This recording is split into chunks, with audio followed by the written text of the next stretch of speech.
ಹೊನ್ನು ಮಣ್ಣು. ಈ ಜಗತ್ತಿನಲ್ಲಿ ಏನೇ ಕ್ರೈಮ್ ಆಗಲಿ ಅದರ ಹಿಂದಿರೋದು ಈ ಮೂರೇ ಕಾರಣ.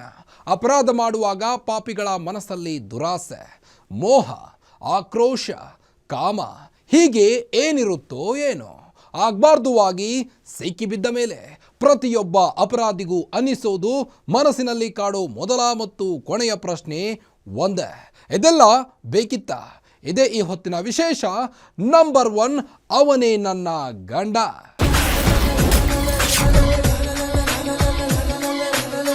ಇಲ್ಲಿ ಒಬ್ಬ ಹುಡುಗನ ಮದುವೆ ನಡೀತಾ ಇತ್ತು.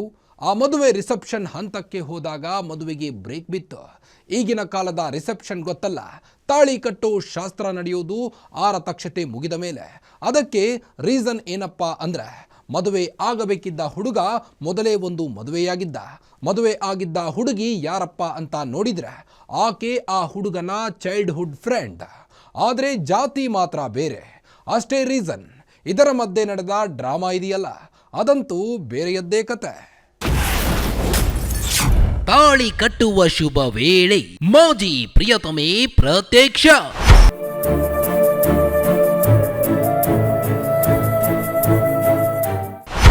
ಹಿಂಗಾಗಿ ನನಗೆ ಮೋಸ ಆಗಿದೆ, ನನಗೆ ನ್ಯಾಯ ಕೊಡಿಸಿ. ದುರ್ಗಮ್ಮನ ಸಾಕ್ಷಿಯ ಮದುವೆ ಅಲರ್ಟ್ ಮಾಡಿದ್ದು ಯಾರು?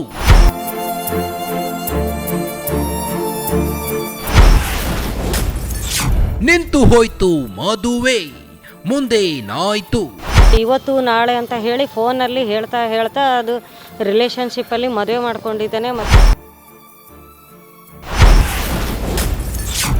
ಅವನೇ ನನ್ನ ಗಂಡ. ಈ ಮದುವೆ ಮನೆ ನೋಡ್ರಿ, ರಾಯಚೂರಿನಲ್ಲಿ ನಡೆಯುತ್ತಿದ್ದ ಈ ಮದುವೆ ಅದ್ದೂರಿಯಾಗಿ ನಡೀತಾ ಇತ್ತು. ಅದೇನ್ ಚಂದ ಅಲಂಕಾರ, ಅದೇನ್ ವೈಭವ, ಅದೇನೇನ್ ಸ್ಪೆಷಲ್ ಊಟ ತಿಂಡಿ, ಬಂದವರು ಕೂತ್ಕೊಳ್ಳೋಕೆ ಅದೆಂತ ಕುರ್ಚಿಗಳು.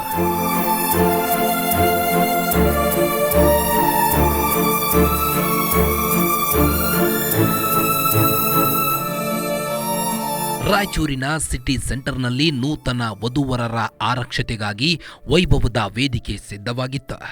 ವಧುವರರ ಹಾರೈಕೆಗೆ ಬಂದವರು ಕುಳಿತುಕೊಳ್ಳೋದಕ್ಕೆ ಸೋಫಾಗಳು ಸಿದ್ಧವಾಗಿದ್ವು.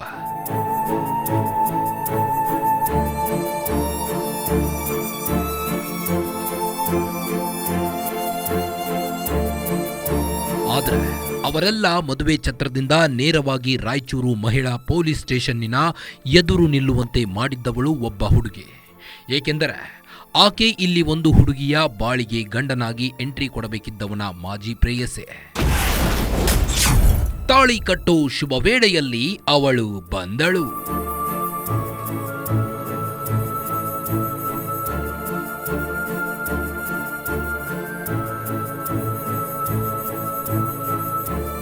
ಹುಡುಗ ರಿಷಬ್ ಮದುಮಗನಾಗಿ ಫುಲ್ ರೆಡಿ ಇದ್ದ. ಅವನದ್ದು ಜೈನ ಸಂಪ್ರದಾಯದ ಮದುವೆ. ಹೊಸ ಹುಡುಗಿ, ಹೊಸ ಮದುವೆ, ಹೊಸ ಶೋಭನಕ್ಕೂ ರೆಡಿಯಾಗಿ ಬಿಟ್ಟಿದ್ದ. ಆದರೆ ಮದುವೆಗೆ ಮೊದಲೇ ಬೇಜಾನ್ ಆಟ ಆಡಿದ್ದ ಚಪಲಗಾರ. ಅದು ಗೊತ್ತಾಗಿದ್ದೇ ಈ ಹುಡುಗಿಯಿಂದ. ಪಡ್ತಿದ್ವಿ, ಮದುವೆ ಆಗ್ಬೇಕಂತ ಡಿಸೈಡ್ ಮಾಡಿದ್ವಿ.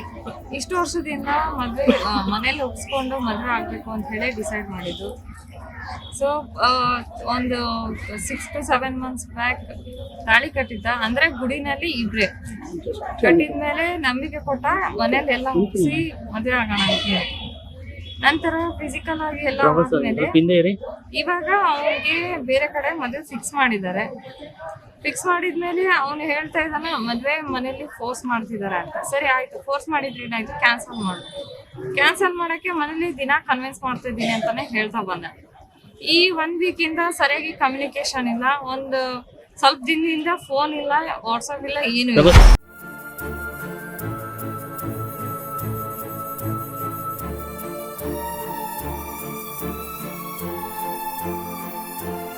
ಇಲ್ಲಿ ಕಾಣುತ್ತಿರೋ ಈ ಹುಡುಗಿ ಇದ್ದಾಳಲ್ಲ, ಈಕೆ ಕೊಪ್ಪಳದ ಹುಡುಗಿ.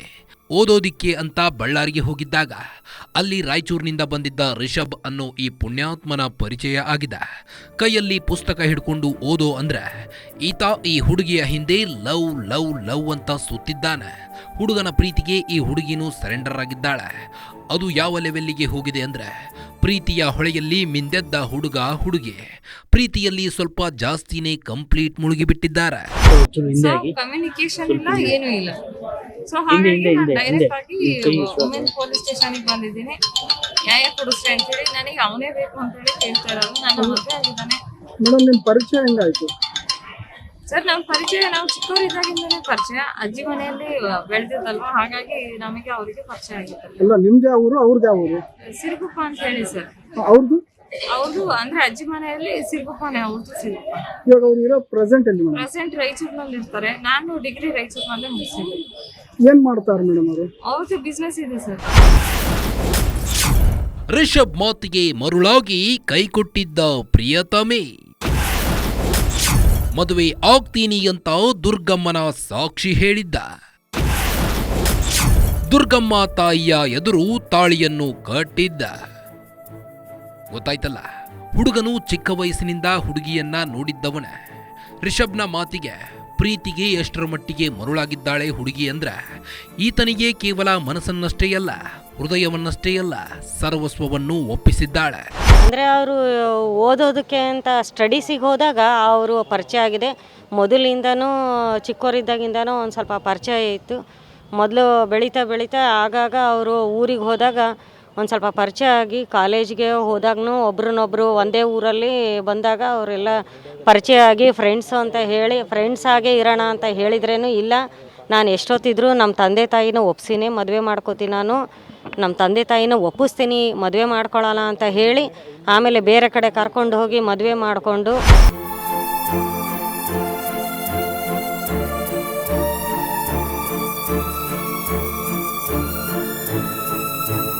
ದುರ್ಗಮ್ಮ ತಾಯಿ ಎದುರು ತಾಳಿ ಕಟ್ಟಿದ್ದ ಪ್ರಿಯಕರ ನಂತರ ರಾಯಚೂರಿನ ಲಾಡ್ಜ್ ಒಂದರಲ್ಲೇ ಫಸ್ಟ್ ನೈಟ್ ಕೂಡ ಮಾಡಿಕೊಂಡಿದ್ದಾನೆ. ಇವಾಗ ಮದುವೆ ಆಗಿದ್ದಾರೆ. ಮದುವೆಗೆ ಎಷ್ಟು ದಿನ ಆಯ್ತು? 7 months ಮೇಲೆ ಆಯ್ತು. ಸೊ ಹಾಗಾಗಿ ದೈಹಿಕ ಸಂಪರ್ಕನೂ ಆಗಿದೆ. ಇವಾಗೆಲ್ಲ ಯೂಸ್ ಮಾಡ್ಕೊಂಡು ಇವಾಗ ಮನೇಲಿ ಫೋರ್ಸ್ ಮಾಡ್ತಾ ಇದ್ದಾರೆ ಅಂತ ಬೇರೆ ಹುಡುಗಿನ ಮಾಡ್ಕೊಳೋದು ಸರಿ ಇಲ್ಲ ಅಂತ ಹೇಳಿ ಅದು 2ನೇ ಮದುವೆ ಅಂತ ಹೇಳಿ ನಾನು ಕನ್ಸಿಡರ್. ಲಗ್ನ ಇದೆ ಅಂತ ನಿಮ್ಗೆ ಗೊತ್ತಾಯ್ತು? ನನಗೆ ಒಂದು ವಿಡಿಯೋ ಥ್ರೂ ಗೊತ್ತಾಯ್ತು ಇನ್ಸ್ಟಾಗ್ರಾಮ್ ಪೇಜ್ನಲ್ಲಿ ಒಂದು ಸ್ವಲ್ಪ ದಿನದ ಹಿಂದೆ. ಹಾಗಾಗಿ ನಾನು ಇನ್ನು ಬಹಳ ದಿನ ಉಳಿದಿಲ್ಲ, ನನಗೆ ಕಮ್ಯುನಿಕೇಶನ್ ಇಲ್ಲ ಅಂತ ಹೇಳಿ ನಾನು ಡೈರೆಕ್ಟ್ ಆಗಿ ಪೊಲೀಸ್ ಸ್ಟೇಷನ್ಗೆ ಬಂದು ನ್ಯಾಯ ಕೇಳ್ತಾ ಇದ್ದೀನಿ. ಫಸ್ಟ್ ಕೇಳಿದ್ರಿ ಏನಂದ್ರು ಅವರು? ಅವರು ಫಸ್ಟಿಗೆ ಕೇಳಿದಾಗ ನಾನು ನಿನ್ನೆ ಮಾಡ್ಕೊತೀನಿ ಅಂತಾನೆ ಹೇಳಿದ್ರು. ಸೊ ಮನೆಯವರೆಲ್ಲ ಕರ್ಕೊಂಡು ಬಂದು ಮಾತಾಡ್ಸ್ಬೇಕಾದ್ರೆ ಮಾತು ಬದಲಾಯಿಸ್ತಾರೆ. ಅಲ್ಲ, ಇವಾಗ ಬೇಡ ಅನ್ನಕ್ಕೆ ಕಾರಣ ಏನು ಮೇಡಮ್? ಮನೆಯವರು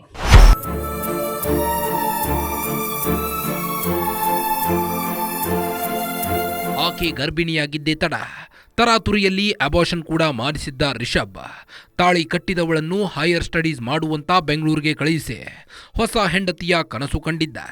ಈಕೆಯ ಪ್ರಕಾರ ರಿಷಬ್ ಮನೆಯವರೇ ಮದುವೆಗೆ ಅಡ್ಡಿಯಂತ, ಕಾರಣ ಜಾತಿ ಅಂತಾರ. ಪ್ರೀತಿಗೆ ಅಡ್ಡಿ ಮಾಡದ ಜಾತಿ ಮದುವೆಗೆ ಅಡ್ಡಿ. ಸುಖಕ್ಕೆ ಜಾತಿ ಪ್ರಾಬ್ಲಮ್ ಇಲ್ಲ, ಸಂಸಾರಕ್ಕೆ ಮಾತ್ರ ಪ್ರಾಬ್ಲಮ್. ನಮ್ದು ಕ್ಯಾಸ್ಟ್ ಬೇರೆ ಅಂತ ಹೇಳಿ ನಮ್ ಕ್ಯಾಸ್ಟ್ ಅಂಬಿಗರು ಬರುತ್ತೆ, ಅವ್ರ ಕ್ಯಾಸ್ಟ್ ಜೈನ್ ನಲ್ಲಿ ಬರುತ್ತೆ. ಹಾ ಸರ್, ಒಂದ್ಸಲ ಆಗಿತ್ತು, ಅದು ತಗ್ಸಿದ್ದಾರೆ ಅವ್ರೆ. ಮನೇಲಿ ಒಪ್ಪಲ್ಲ ಅಂತ ಹೇಳಿ. ಸೊ ಹಿಂಗಾಗಿ ನನಗೆ ಮೋಸ ಆಗಿದೆ. ನನಗೆ ನ್ಯಾಯ ಕೊಡಿಸಿ, ನಮ್ಮಿಬ್ರದ್ದು ಮದ್ವೆನೂ ಆಗಿದೆ. ನನಗೆ ಅವನೇ ಗಂಡ, ನನಗೆ ಅವನೇ ಕೊಡಿಸಿ ಅಂದ್ರೆ ನ್ಯಾಯ ಕೊಡಿಸ್ಬಿಟ್ಟು ನಾನು ಅವನ ಜೊತೆ ಮಾಡಿಸ್ಕೊಳ್ಳಿ ಅಂತ ಹೇಳಿ ನಾನು ಕೇಳ್ತಾ ಇದ್ದೆ. ಹುಡುಗ ಒಂದು ಲೆಕ್ಕಕ್ಕೆ ಶ್ರೀಮಂತ, ಲವ್ ಮಾಡೋಕೆ ಅಡ್ಡಿ ಬಾರದ ಜಾತಿ, ಸೆಕ್ಸ್ ಮಾಡೋಕೆ ಅಡ್ಡಿ ಮಾಡದ ಜಾತಿ, ತಾಳಿ ಕಟ್ಟಬೇಕು ಮದುವೆ ಆಗಬೇಕು ಅಂದಾಗ ಅಡ್ಡಿ ಬರುತ್ತಲ್ಲ, ಅದು ಕಂಡ್ರಿ ಜಾತಿಯ ತಾಕತ್ತು. ಇವರಿಗೆ ಮಿಕ್ಕ ಎಲ್ಲದಕ್ಕೂ ಹುಡುಗಿ ಚಂದ ಇದ್ರೆ ಸಾಕು, ಮದುವೆ ಆಗೋಕೆ ಮಾತ್ರ ಜಾತಿ ನೋಡಬೇಕು. ಹುಡುಗಿಯ ಮನೆಯವರನ್ನು ಯಾವ ರೀತಿ ಯಾಮಾರಿಸಿದ್ದ ಅಂತ ನೋಡಿ. ನಮ್ಮ ತಂದೆ ತಾಯಿನ ಯಾವುದೇ ಕಾರಣ, ಯಾಕಂದರೆ ಇದು ಅವರು ಬೇರೆ ಕ್ಯಾಸ್ಟ್ ಆಗಿರೋದ್ರಿಂದ ನಮ್ಮ ತಂದೆ ತಾಯಿನ ಒಪ್ಪಿಸ್ತೀನಂತ ಹೇಳಿನೇ ನಮ್ಮ ಮಗಳಿಗೆ ಇವತ್ತು ನಾಳೆ ಅಂತ ಹೇಳಿ ಫೋನಲ್ಲಿ ಹೇಳ್ತಾ ಅದು ರಿಲೇಷನ್ಶಿಪ್ಪಲ್ಲಿ ಮದುವೆ ಮಾಡ್ಕೊಂಡಿದ್ದಾನೆ ಮತ್ತು ಅಬ್ಯೂಸ್ ಮಾಡಿದ್ದಾನೆ. ಅವಳನ್ನು ಎಲ್ಲ ರೀತಿಯಿಂದನೂ ಲೈಂಗಿಕ ದೌರ್ಜನ್ಯ ಆಗಿದೆ ಅವಳಿಗೆ. ಈಗ ಅವಳಿಗೆ ಗಂಡನೇ ಬೇಕು ಅಂತ ಹೇಳಿ ಈಗ ಅವಳು ಹೇಳ್ತಿದ್ದಾಳೆ. ಅವಳಿಗೆ ನ್ಯಾಯ ಬೇಕು ಸರ್. ಈಗ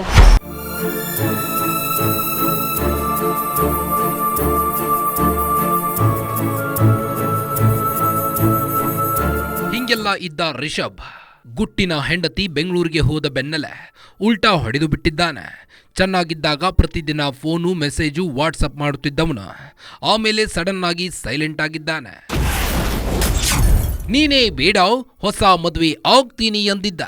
ಚೆನ್ನಾಗಿದ್ದಾಗ ದಿನ ಮೊಬೈಲಲ್ಲಿ ಮಾತಾಡೋದು ಎಲ್ಲ ಚೆನ್ನಾಗೇ ಇತ್ತು. ಅವ್ರ ತಂದೆ ತಾಯಿ ಒತ್ತಾಯದಿಂದ ಬೇರೆ ಮದುವೆಗೆ ಒತ್ತಾಯ ಮಾಡೋದ್ರಿಂದ ಮದುವೆಗೆ ಒಪ್ಕೊಂಡು ಈಗ ಏನಾಗಿದೆ ಅಂತ ನಮ್ಗೆ ಇಷ್ಟೊತ್ತಾದರೂ ನಮಗೇನು ಗೊತ್ತಾಗ್ತಾ ಇಲ್ಲ. ಈಗ ಮದುವೆ ಇದೆ ಅಂತ ಹೇಳಿ ಇನ್ಸ್ಟಾಗ್ರಾಮಲ್ಲಿ ಒಂದು ನೋಡಿದ್ವಿ ವೆಡ್ಡಿಂಗ್ ಕಾರ್ಡನ್ನು, ಆಗ ಗೊತ್ತಾಯಿತು. ಹಾಗೆ ಕೇಳಿದರೆ ಇಲ್ಲ ನಮ್ಮ ತಾಯಿ ನನಗೆ ನಮ್ಮ ತಾಯಿ ಒಪ್ತಾ ಇಲ್ಲ ಅಂತ ಹೇಳಿ ಅವಳನ್ನು ಅವಾಯ್ಡ್ ಮಾಡಿದ್ದಾನೆ.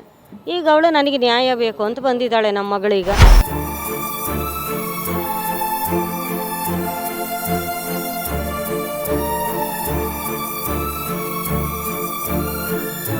ಇನ್ನೇನು 1 ಅಥವಾ 2 ದಿನ ಯಾಮಾರಿದ್ರೆ ಆ ಹುಡುಗ ಇನ್ನೊಂದು ಹುಡುಗಿಯ ಬಾಳಿಗೂ ಕೊಳ್ಳಿ ಇಡ್ತಾ ಇದ್ದ ಏನೋ.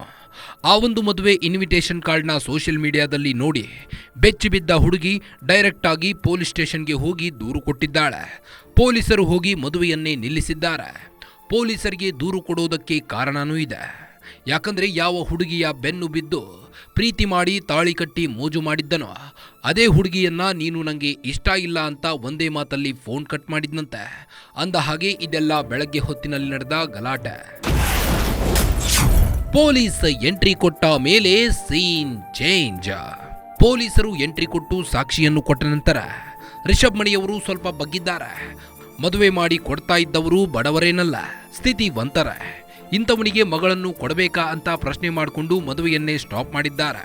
ಹುಡುಗಿಯ ಬಳಿ ಸಾಕ್ಷಿಗಳು ಇವೆ ಅಂತ ಗೊತ್ತಾದ ಮೇಲೆ ಹುಡುಗ ಮೆತ್ತಗಾಗಿದ್ದಾನೆ. ಪೊಲೀಸರು ಕೂಡ ಮುಂದೆ ಆಗುವ ಅನಾಹುತಗಳನ್ನು ತಿಳಿಸಿ ಹೇಳಿದ್ದಾರೆ.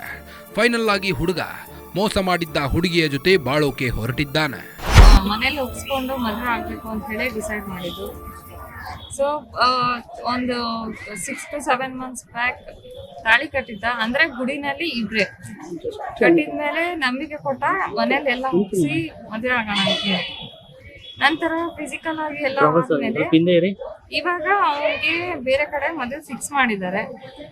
ಫಿಕ್ಸ್ ಮಾಡಿದ್ಮೇಲೆ ಅವನು ಹೇಳ್ತಾ ಇದ್ದಾನೆ ಮದುವೆ ಮನೇಲಿ ಫೋರ್ಸ್ ಮಾಡ್ತಿದ್ದಾರೆ ಅಂತ. ಸರಿ ಆಯ್ತು, ಫೋರ್ಸ್ ಮಾಡಿದ್ರೆ ಏನಾಯ್ತು, ಕ್ಯಾನ್ಸಲ್ ಮಾಡು. ಕ್ಯಾನ್ಸಲ್ ಮಾಡಕ್ಕೆ ಮನೇಲಿ ದಿನ ಕನ್ವಿನ್ಸ್ ಮಾಡ್ತಾ ಇದ್ದೀನಿ ಅಂತಾನೆ ಹೇಳ್ತಾ ಬಂದ.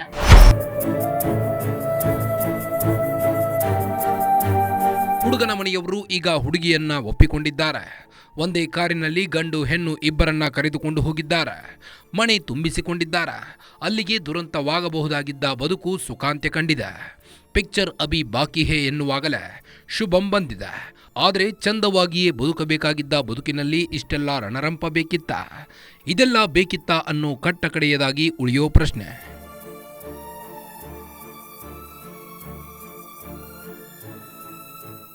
ಇದು ಲವ್ ಸೆಕ್ಸ್ ದೋಖಾ ಕತೆ.